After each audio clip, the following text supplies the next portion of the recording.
Thank you, everyone. Good evening. I want to welcome all those to the Elder Care Committee meeting for April 24th, 2024. Then I ask our council to call the roll, please. Sure, Madam Chairwoman. Ms. McLaughlin. Here. Rosano. Here. Beston. Yep. Larillier. Here.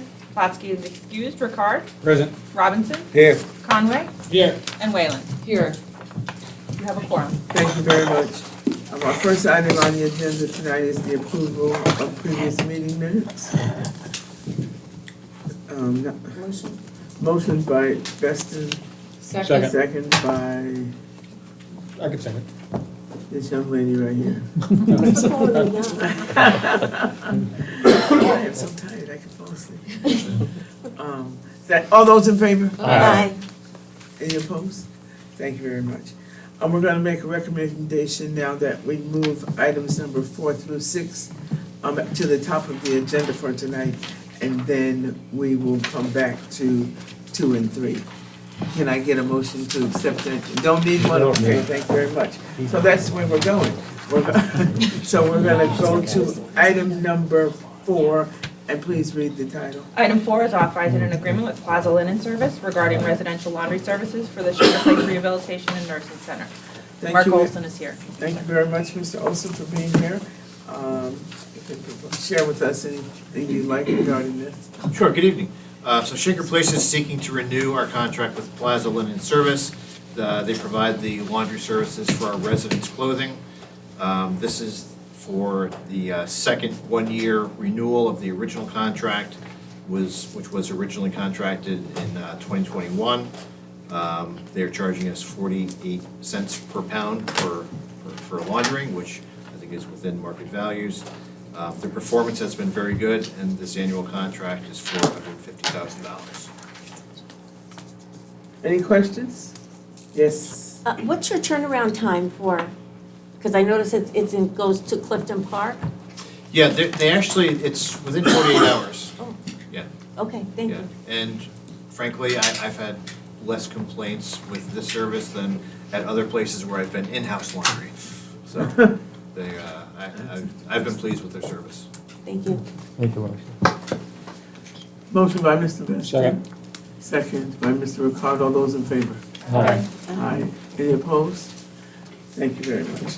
Item 5 is authorizing an agreement with Eastern Heating and Cooling, Inc. for preventative maintenance of the heating, ventilation, and air conditioning systems at Shaker Place Rehabilitation and Nursing Center.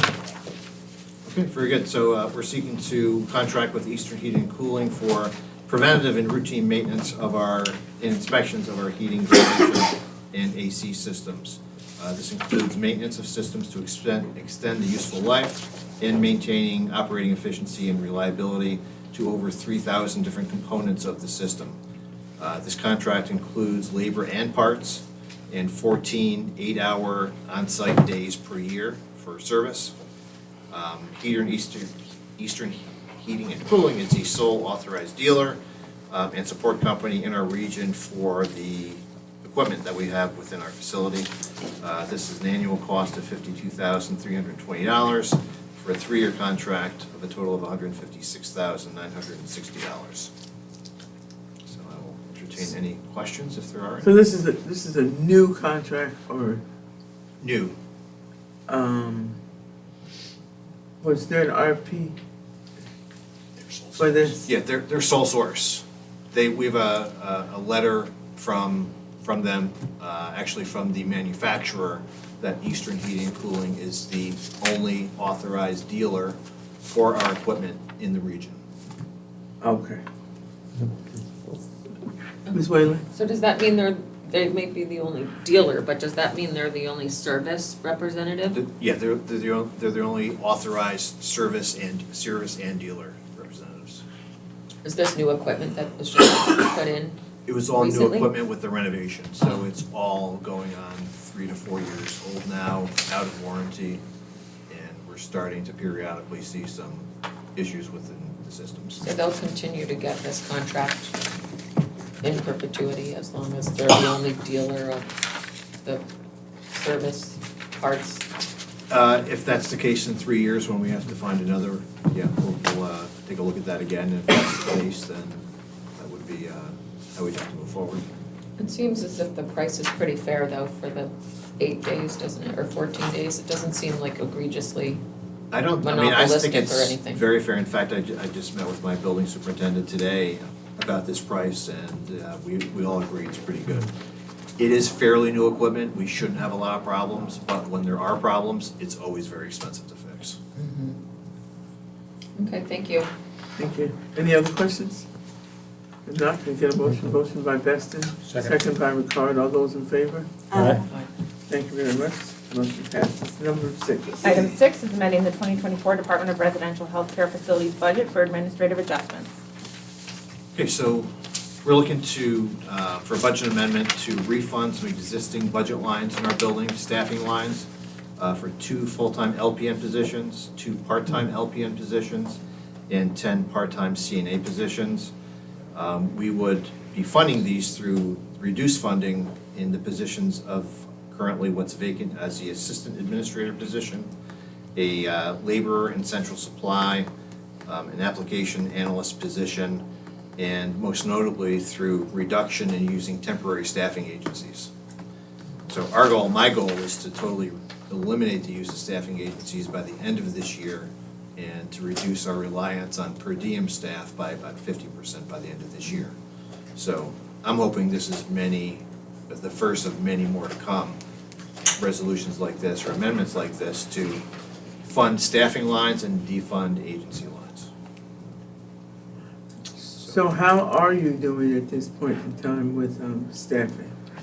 Staffing is a huge challenge, but we're making gains. In fact, right as we speak, we have a career fair going on. We try to do them monthly. This is about our 4th or 5th career fair. They've been successful. I think we'll probably hire 5 or 6 nursing staff today through that process. And most notably, we have a new recruitment department in our building. Through last year's budget process, I decided to eliminate the current third-party recruitment contract that we have with a company out of Western New York, do it in-house. My recruitment director is now in place, doing a great job, and her assistant will be starting on Monday. So all recruitment will be happening in-house, locally in our building, and I think that's just a better way to go. Got a question from Ms. Lavilliard? Yes, thank you, Chairwoman. I had a question. This morning I saw a news article that the federal rule changes are occurring as far as coverage for patients. Staffing and mandate. Yes, how does that affect sort of what you're trying to do at the nursing home? And if you could explain what that is and what it means to you. If we get to the staffing levels that we have already on the books and are trying to attain now, we're above that. Okay. Currently, we're very much below that. The federal staffing mandate that just came out, a couple things about that. For a urban nursing home, which we are considered, it doesn't take effect for 3 years. There are other provisions that will happen quicker, but it's really just a paperwork thing. The New York State staffing mandate is already in effect, and it's very similar numbers. The state mandate is 3.5 hours per resident per day. The federal staffing mandate is 3.48 hours per resident per day. How you get to that number by the different categories of staff is a little bit different, but our goal is to be well over 3.5 hours per resident per day every day of the week. We're just not able to get there because there's no one out there to hire, few people out there to hire.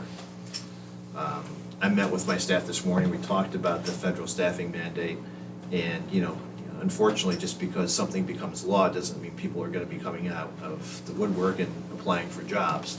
It's gonna take a while to get there. I think through the recruitment efforts we're doing in-house now is gonna help a lot. I think our daycare center, once that comes online, is gonna help tremendously. And I'm currently in the middle of negotiating our contract with our largest division of staff with some new rates that I think will also be quite helpful. Because unfortunately, if you don't meet the mandates, there are fines to pay. Okay, we don't want that. Any other questions? If not, can I get a motion? Motion. Motion by Ricard, second by Beston. Thank you so much. All those in favor? Aye. Any opposed? Thank you very much. Motion passes. Thank you. Is that it? Okay, so now we'll go back to item number 2. Item 2 is a public hearing on proposed local law number F for 2024, a local law of the County of Albany, New York, amending Chapter 270 of the Albany County Code to provide a real property tax exemption for living quarters for parent or grandparent. And you have been deemed one of the prime sponsors for this. I look at this as a very exciting opportunity to deal with housing affordability on every level in Albany County. It affects single individuals, young, professional, all the way to seniors. So I think this is a real opportunity for families to stay together, as well as provide caregiving for the seniors. So if there's any explanations that, off the top, that you want to share with us and give us just a basic level set the whole thing so that people have an understanding of what it's all about. So, members of the Elder Care Committee, I'm Mike McGuire. I'm the Director of Real Property for Albany County. I haven't met you all, but it's a pleasure to be here. I'm here regarding this proposed local law F for 2024. It's governed by New York State Real Property Tax Law, Section 469, which permits a property tax exemption for properties that are constructed or reconstructed to provide living quarters for either a parent or a grandparent who is 62 or older. In order to allow for the exemption, the county would need to adopt a local law. The property obviously must be within the county. It must be the primary residence of the child or grandchild who is conducting that reconstruction or construction. And it has to also be the primary resident for the parent or the grandparent that will be residing at that property. Furthermore, with our local law, we're saying the construction or reconstruction must have occurred after January 1st of 2023. The exemption that will be granted to the property would be for county taxes only, so for the county portion of the tax bill. We don't have the authority to grant an exemption for other taxing jurisdictions. It would be equal to the lesser of the increase of assessed value of the home, or 20% of the total assessed value of the property, or 20% of the median sale price of residential properties within the county as reported by the New York State Commissioner of Tax and Finance. The 2023 median sale price for properties within Albany County was $280,000. There was 2,881 sales that were used to determine that, so roughly $56,000 of exemption. Applicants would need to file an annual application with their assessor, so that would be done at the town or city level. Every year, that application would be filed by March 1st, and that would be certifying that the space is still the residence of that parent or grandparent. There's no sunset clause here, so that exemption would be carried out for as long as that parent or grandparent were residing in the property, and it's their primary residence. I don't know if you have any questions for me, I'd be happy to answer. Mr. Ricard? I want to echo, first thing I want to say is I want to echo what Carolyn said. This is a great, it really is great. It's a great opportunity. In my other occupation, though, we've done a lot of these additions. So this was in a different county, and that county said that the individual, of course, had to live there. Then the exemption gets removed. But I guess my question is, number 6 and the 4th item on there. So let's say, and I'm In the law? Yeah. In the proposal, okay. Yeah. The conditions on exemption. I'll let you get there. Okay. So this particular individual I'm thinking of was 10 years ago. So unfortunately, if that was in Albany County, they couldn't apply for that exemption, is that correct? That would be, yeah, the proposed local law does require a certificate of occupancy or certificate of completion to be issued on or after January 1st, 2023. So there's no way to go back? Obviously, that's a different county, but I'm just giving you the scenario. Yep. If there's somebody else in Albany County who was in a similar situation? So, the statute that governs this was adopted a couple years ago, and it allows for the exemption to be granted from that adoption date. So, looking at this law, prior to being here, I was a town assessor. So, the practical application of that, if we were to say that you could go back to 2010, right, in receiving a CO or a CC for that addition, there isn't really, it'd be next to impossible for the municipal assessor to actually calculate the contributory value of that addition from from 2010 carried forward to 2023. You understand what you're saying? So there, as a practical matter, it was decided to put in that 2023. And so it could be adjusted, right? But that's up to you all to decide how you want to look at that. But It's just too bad, because it's a great situation. There is individuals that have had additions done in this case, and you can't help them out because it's past the. Right. Yeah. So is this something, so is that, I'm trying to Thank you, hear, though. is this something that can still be negotiated? Is that what you're saying? Or, I would- for a practical matter, from the state, the 2023 date was mandated at the state level? To Mike's point, while we could go to a date earlier, the towns, villages, and cities are not gonna be able to figure out how Right. much.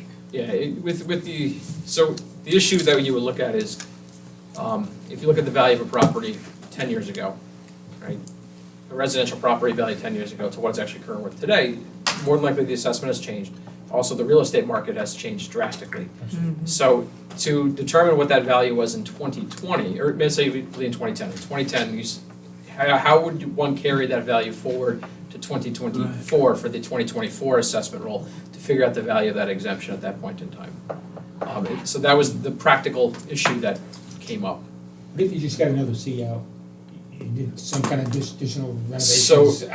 If, in theory, if they were to conduct another renovation on a property and you get a CO in 2023, or after 2023, Yeah. then you could get an exemption on the value of that increase, right? But it does require an increase in the assessed value of the property. So if you were to go remodel that previous remodel, right? Yeah. You could say now it's adding an additional $20,000 because we changed whatever it is, and then, yeah, I mean, if you get the CO, then you meet the requirements that are set forth from local law, and they could be granted the exemption from this point forward.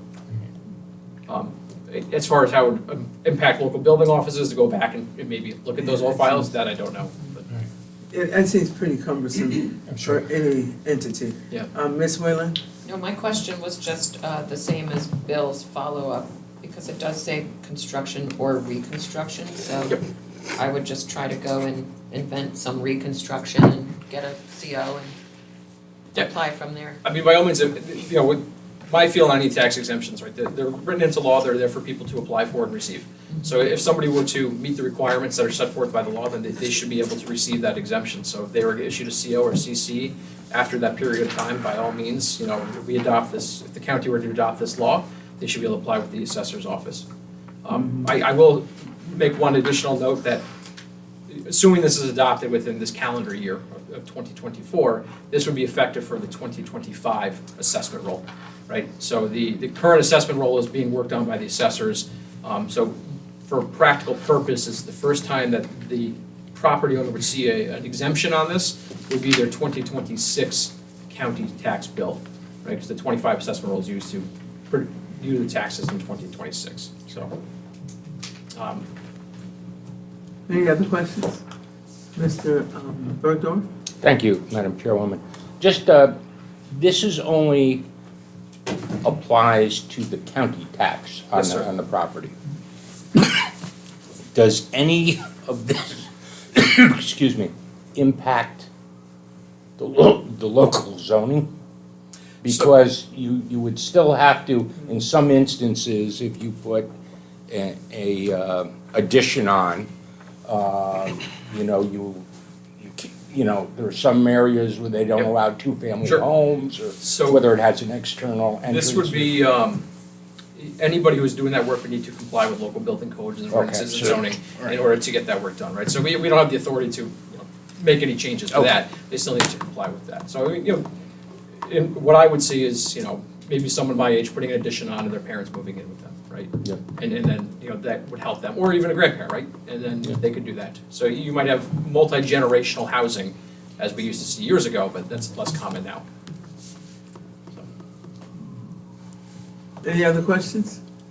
If not, can I get a motion? Motion. Motion by Mr. Muscard, second by Ms. Lozano. All those in favor? Aye. Any opposed?